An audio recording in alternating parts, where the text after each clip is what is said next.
So in the previous step, you learned how to add titles and captions to your composition. And you also learned that you are now regarded as a video content creating gangster. So pat yourself on the back for that. Now let's get into the next step, which is how to add music and sound effects. Okay guys, once again, we're here on our timeline.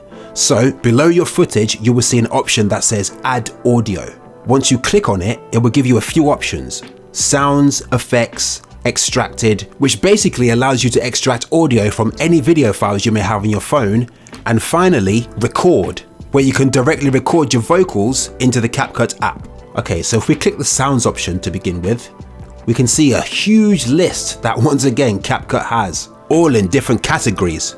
And since it's made by the TikTok developers, it gives you the option to link your TikTok account so you can access any saved sounds you may have on your profile. Also trending or recommended sounds, and also you can download any sounds you may have on your device. And again, this is where Envato comes in handy, because you can use it to download music as well. Okay, so for the sake of this example, I'm just gonna choose a sound from the Capcut stock library. Okay, cool, so let's choose this one. So you can press it so you can preview it before committing to it.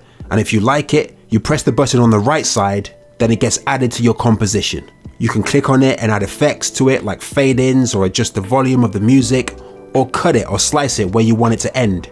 And the same thing goes with sound effects. You may not even use sound effects as they might be too distracting with the music or even off-brand. But for the sake of this example, if we choose this sound effect, after it's added to the project, we can edit it the same way we edited the music.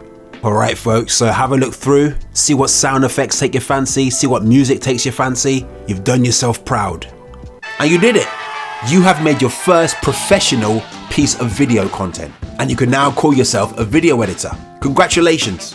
And now the next step, which is the final step, is to export your video and share it with the world.